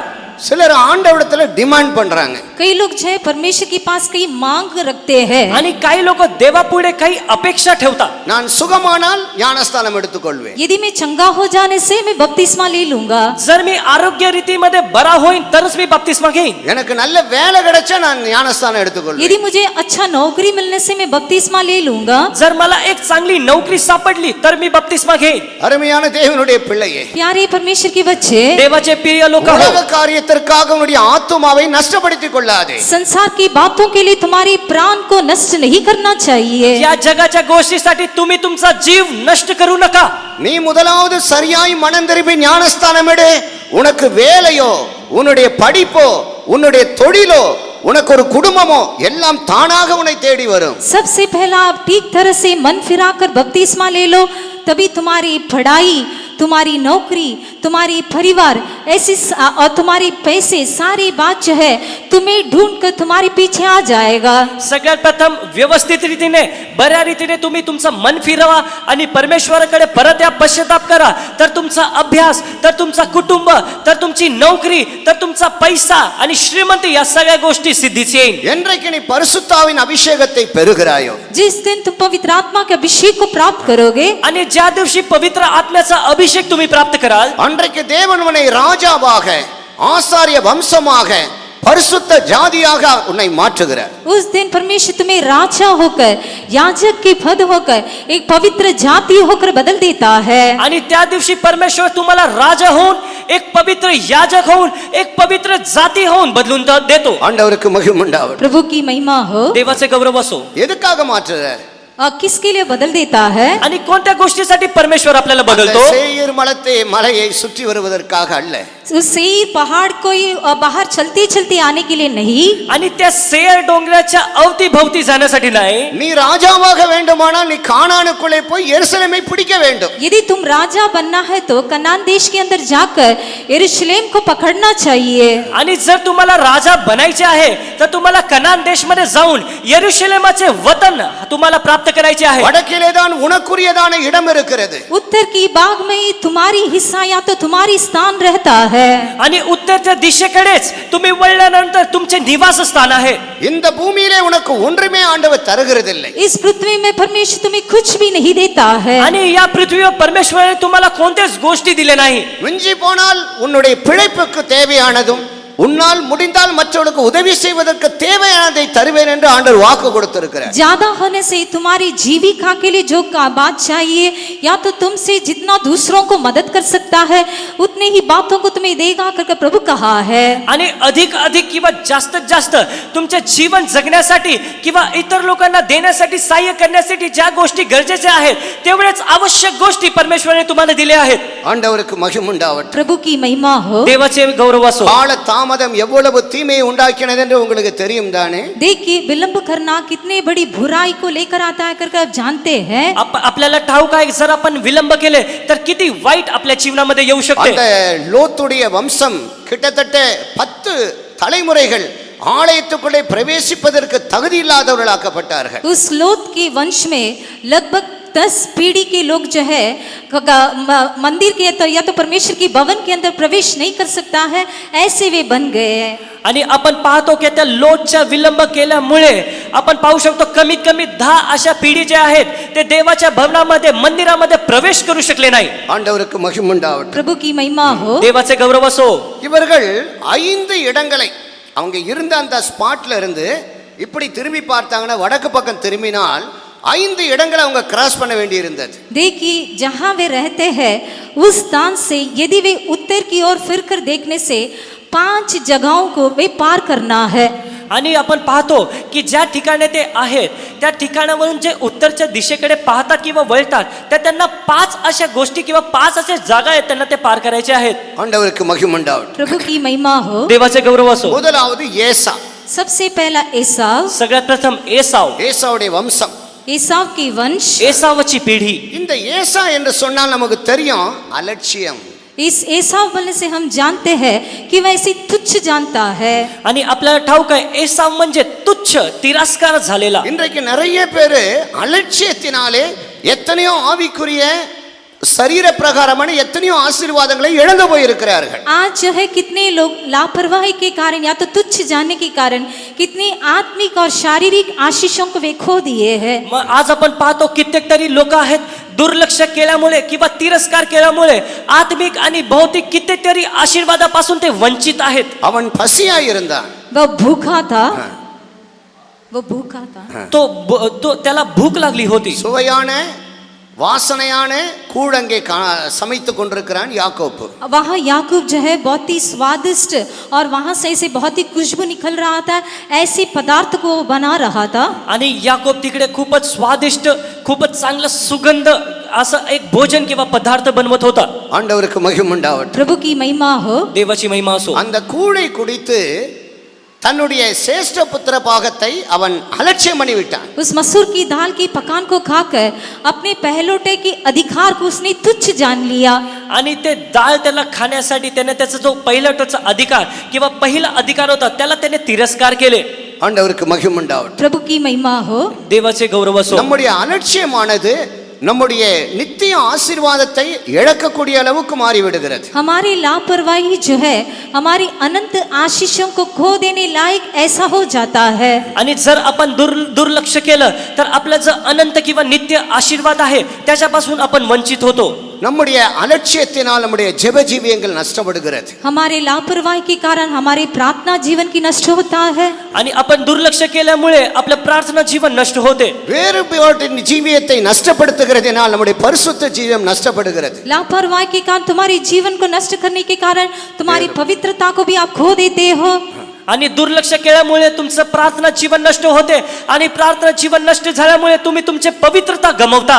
செப்பரேஷன், அதாவது வேறுபாட்டின் ஜீவியத்தை நஷ்டப்படுத்துகிறதுனாலே, அதை அலட்சியப்படுத்துறதுனால உன்னுடைய பரிசுத்த ஜீவியத்துக்காக நீ படாத பாடுபட வேண்டியதாக இருக்கிறது. अलगावट की जीवन को नष्ट करने के कारण या तो अलगावट जीवन को तुच्छ जानने के कारण तुम्हारे पवित्र जीवन को पाने के लिए तुम बहुत ही प्रयास करना पड़ता है. आणि अलिप्त जीवन आपण नष्ट केल्यामुळे किंवा अलिप्त जीवन जगण्याचे पासून आपण दूर गेल्यामुळे आपलं पवित्र जीवन जो आहे, पवित्र जीवन आपलं दूर होतो आणि त्याला प्राप्त करण्यासाठी आपल्याला अति प्रयास करावा लागतो. பரிசுத்தாவின் அபிஷேகத்தின் நிறைவு, அந்த தேவ அன்பின் நிறைவு நீ அதை அலட்சியப்படுத்தும் பொழுது நாம் ஜெய ஜீவியத்தை இழந்து போய் விடுவோம். जब पवित्र आत्मा की परिपूर्णता को या तो परमेश्वर के प्रेम की भरपूरी को हम लापरवाही जानते हैं तो तुच्छ जानते हैं, तभी उसके द्वारा जो परमेश्वर के उस भाग को हम तुच्छ जानते हैं और जब परमेश्वर के विजयी जीवन को हम खो देते हैं. आणि जेव्हा पवित्र आत्म्याला आपण दुर्लक्ष करतो किंवा आपण प्रार्थना जीवनाला दुर्लक्ष करतो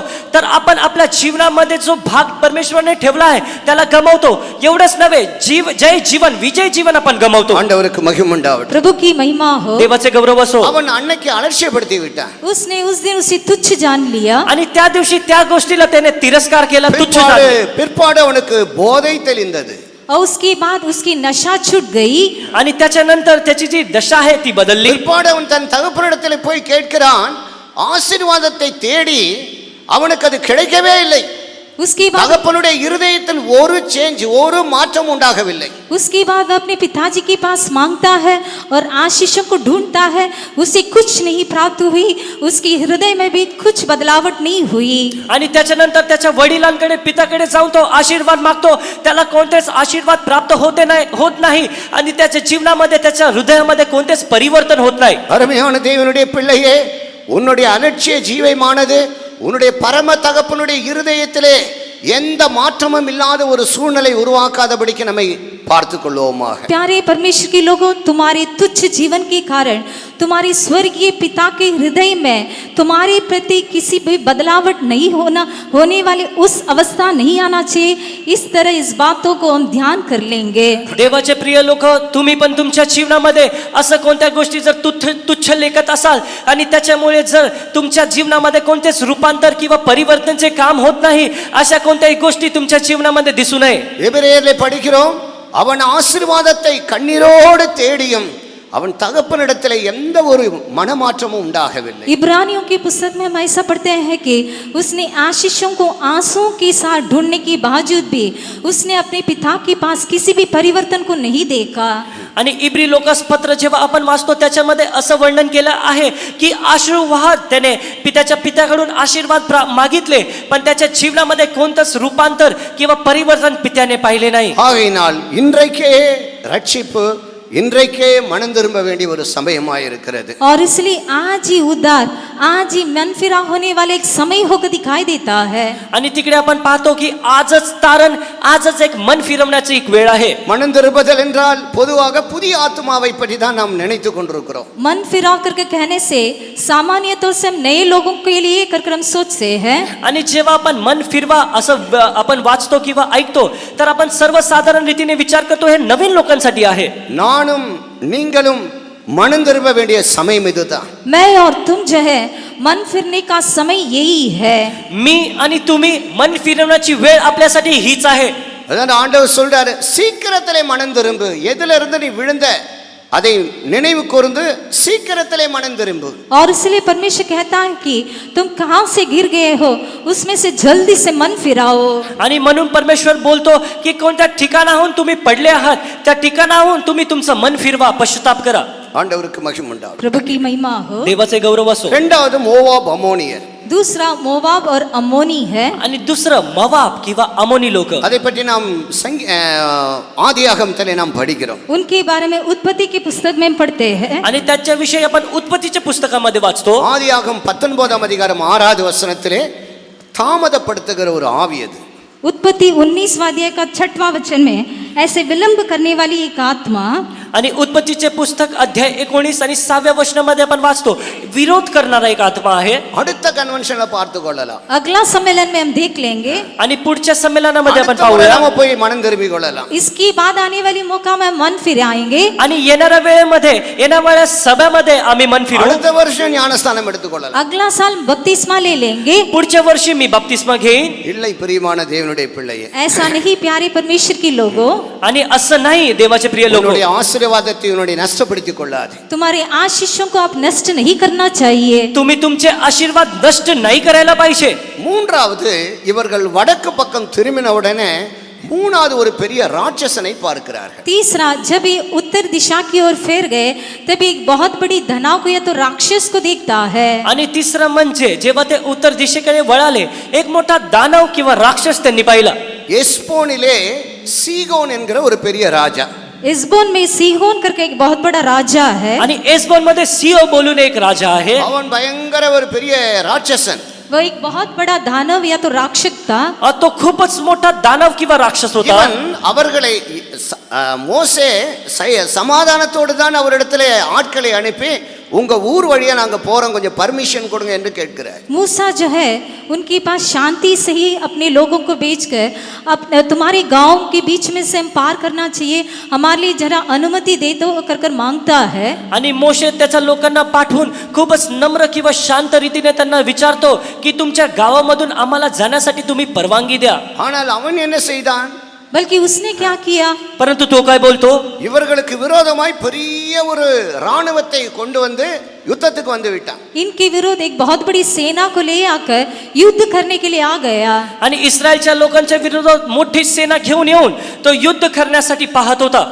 அன்னைக்கு இருந்ததான ராஜாக்களையும் ரொம்ப பெரிய ரொம்ப வேகம் நிறைந்தவன். उस दिन जो राजा रहते थे उस सारे राजाओं से ये बहुत ही ऐसे बलशाली या तो एक बहुत बड़ा सामर्थी राजा होकर दिखाई दिया. आणि त्या दिवसांमध्ये दिसणारे सगळे राजा जे राजा तिकडे होते त्यांच्यापेक्षा हा अधिक सामर्थी, अधिक बलवान आणि अधिक दानव असा दिसणारा एक राजा होता. சீகோன் என்ற வார்த்தைக்கு எபிரேய பதத்தில் இப்படி சொல்லி இருக்கிறது, அவன் புயலை போன்று வேகமாய் வந்து அழிக்கக்கூடியவன். सीहोन करके उस नाम के शब्द के लिए इब्री भाषा में ऐसे अर्थ दी गई है कि वह तूफान के समान बहुत ही तीव्रता से आकर नाश करने वाला एक व्यक्ति है. आणि सिओ तसं या जेव्हा हे आपण शब्द वाचतो आणि युनानी भाषेमध्ये जर त्याचा अर्थ पाहिला एक मोठा वादळ आपल्या विरोधात येतो जो आपल्याला नाश करू इच्छितो. அவன் பெரிய பலசாலியாக இருந்தான். एक बहुत ही सामर्थ्य के साथ दिखाई दिया. आणि एक मोठ्या सामर्थ्या सोबत तो दिसत होता. வேகம் நிறைந்தவனாக இருந்தான். बहुत ही तीव्रता से भरा हुआ एक व्यक्ति था. आणि खूपच तीव्रतेने मोठा एक तो व्यक्ती होता. அதே சமயத்தில் போர் குணமுடையவனாக இருந்தான். யுத்த குணமுடையவனாக இருந்தான். उसी समय में युद्ध करने वाला एक पराक्रमी होकर भी दिखाई दिया. आणि त्याच वेळेस युद्ध करणारा विशाल पराक्रमी होऊन तो दिसत होता. ஆனால் அவர்களை அழித்து போட்டார்கள். இஸ்ரவேல் ஜனங்கள் நாடோடிகள்.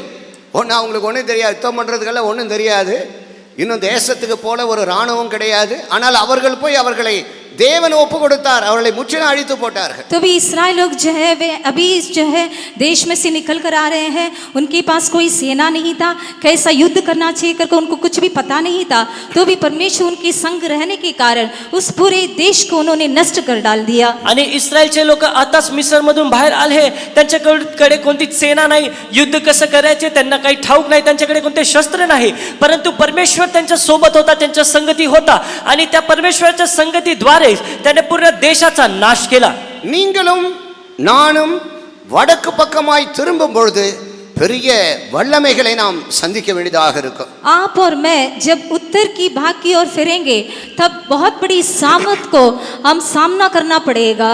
आणि जेव्हा तुम्ही आणि मी उत्तरच्या दिशेला आपण वळू तर मोठ्या सामर्थ्याचा आपल्याला सामना करायचा आहे. ஆனால் சத்துரு வெள்ளம் போல வந்தாலும் ஆவியானவர் அவனுக்கு விரோதமாக கொடியேற்றுவார். तो भी शत्रु बाढ़ के समान आने पर भी आत्मा परमेश्वर इसके विरुद्ध जो है जय की झंडा को फहराएगा. आणि शत्रू जरी एक मोठा वादळ सारखा लाटांसारखा आपल्या समोर आला तरी सुद्धा परमेश्वर जयाचा विजयाचा ध्वज होऊन झेंडा होऊन आपल्या समोर उभा राहील. ஆண்டவருக்கு மகிமை உண்டாவட்டும். प्रभु की महिमा हो. देवाचा गौरव असो.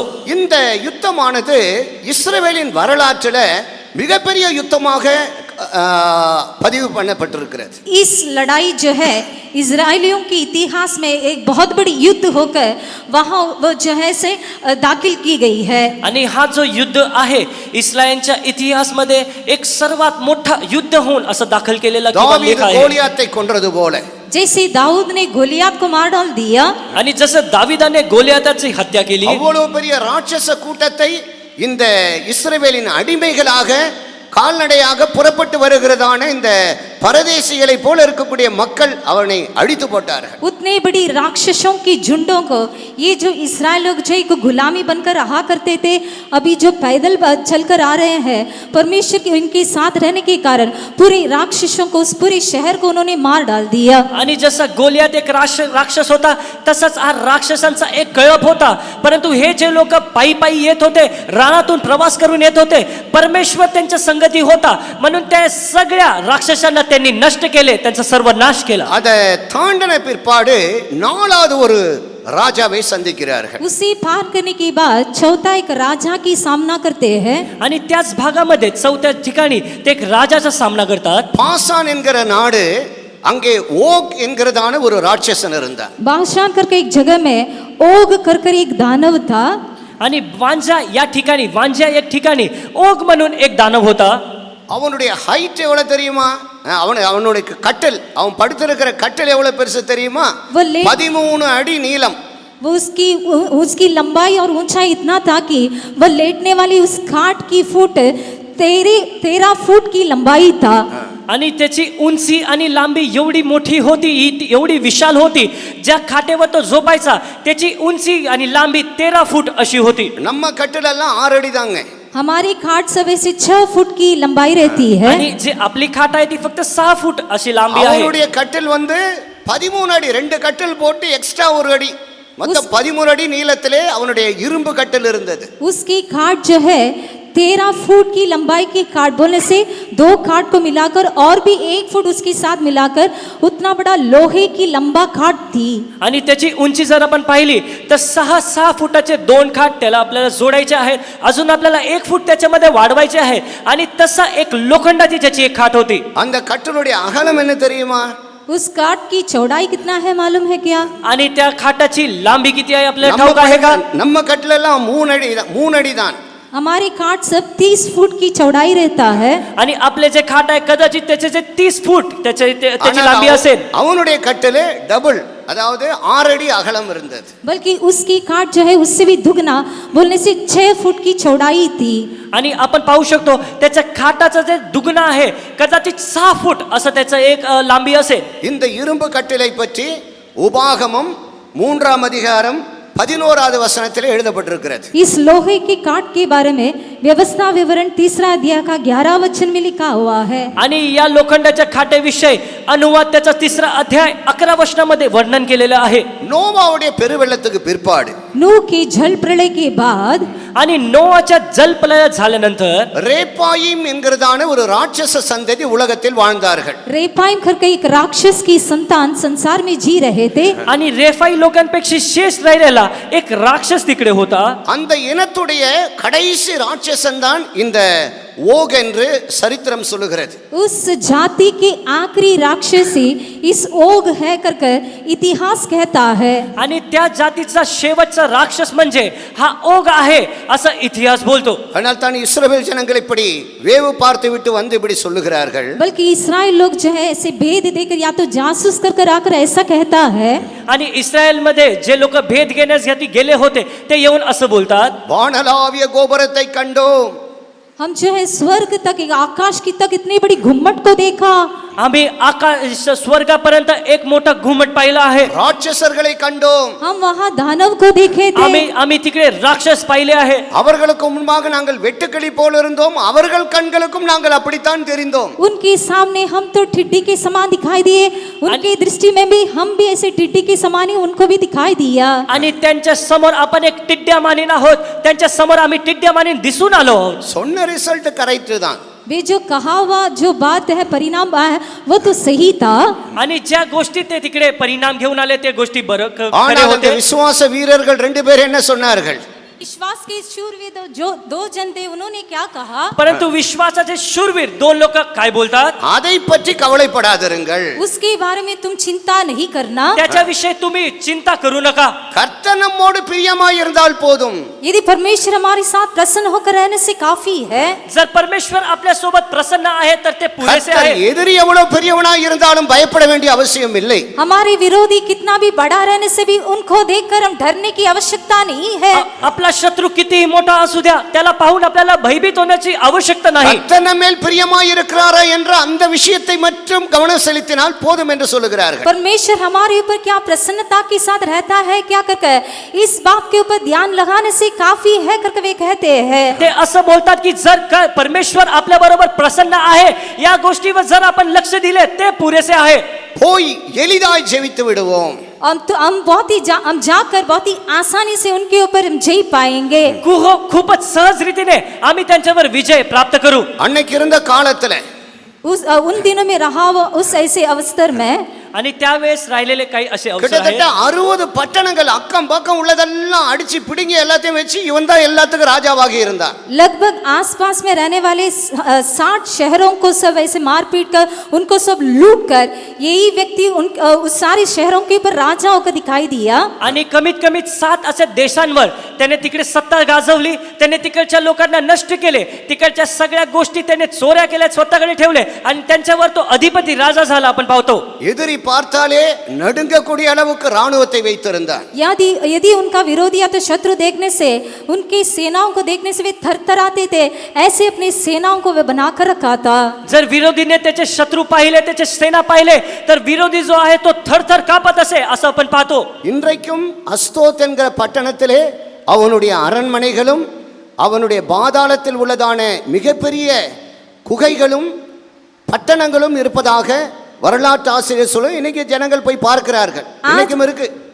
आज भी जो है अश्त्रोत नामक जगह में उसकी जो महल और उसकी काल कोठरी में बोलने से भूमि के नीचे के भाग में उसकी जो भी जहाँ जहाँ उस स्थान को इस्तेमाल करता था, वो जहाँ जिस जिस गुफा में रहा करता था, आज भी उपस्थित है कर कर इतिहास रचने वाले लेखक कहते हैं आज भी लोग उस स्थान को देख कर आ रहे हैं. आणि इतिहासचा अभ्यास करणारे लोक आज पण बोलतात की अष्ट्रोक नावाचा एक अशी जागा आहे. त्या ठिकाणी आज पण या सगळ्या गोष्टींचे पुरावे पुष्टे आहेत. ती कोणत्या गुफेमध्ये ते राहत होते, कशा कशा गोष्टी ते करत होते, कोणत्या कोणत्या गोष्टीला ते पाहत होते, त्या सगळ्या गोष्टीचे पुरावे इतिहासाचे जे अभ्यास करतात त्यांनी पाहिले आहे.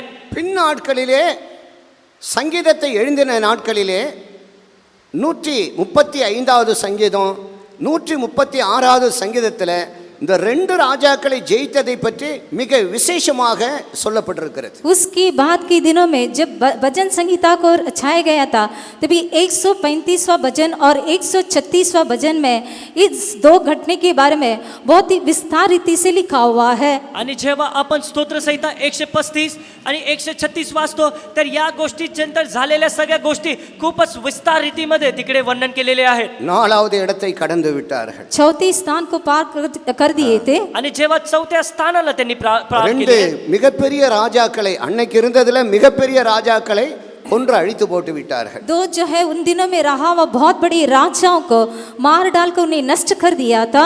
आणि त्या दिवसामध्ये राहणारे 2 मोठ्या राजांना त्यांनी नष्ट केले.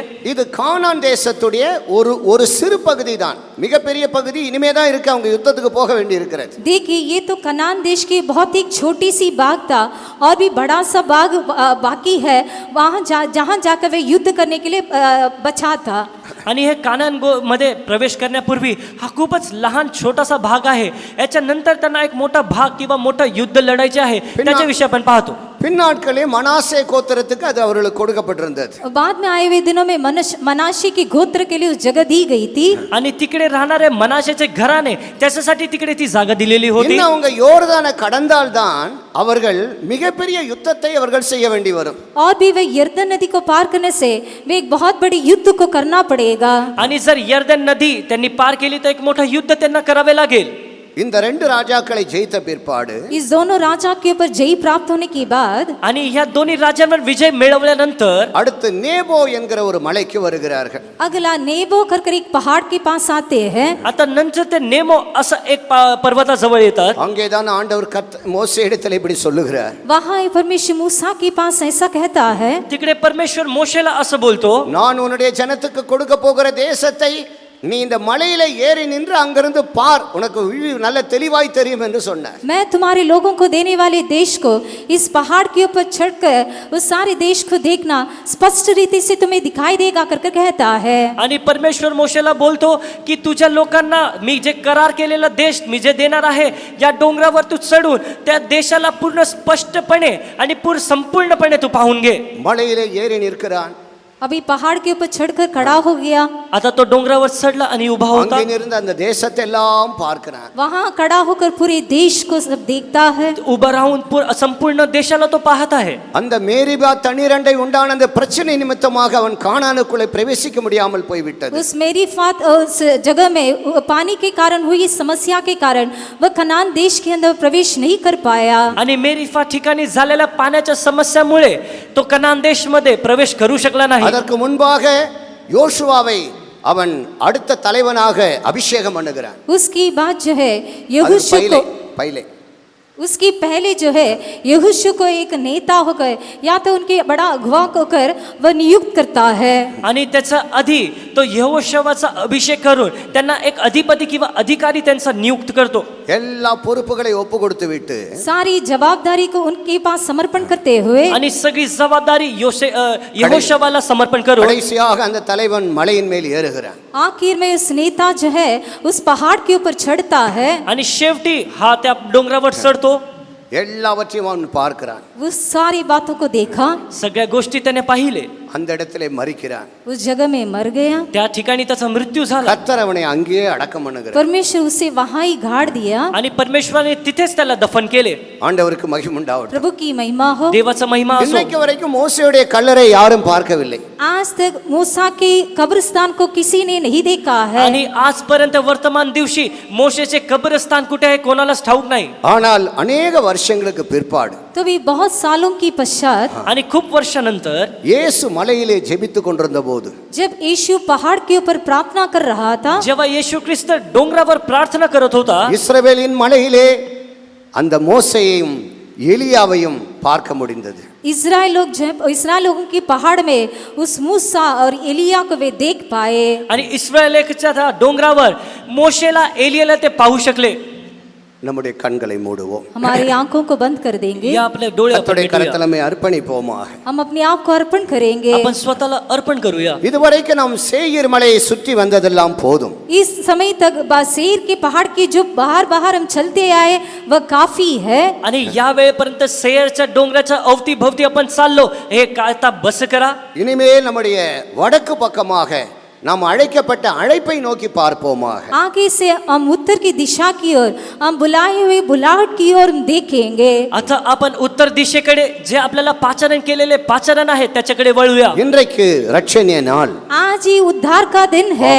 आज एक तारणाचा दिवस आहे. இன்றைக்கு நம்முடைய விடுதலையின் நாள். आज ही हमारे छुटकारे के दिन है. आणि आज आपल्या सुटकेचा दिवस आहे. இன்றைக்கு நாம் மனம் திரும்ப வேண்டிய நாள் இது. आज ही हम मन फिराव होने का दिन है. आणि आज मन फिरवण्याचा दिवस आहे. அவருடைய பக்கமாக வடக்கு பக்கமாக திரும்புவோமா. उसकी ओर या तो उत्तर दिशा की ओर हम फिर जाएंगे. त्याच्याकडे उत्तर दिशेकडे आपण वळूया.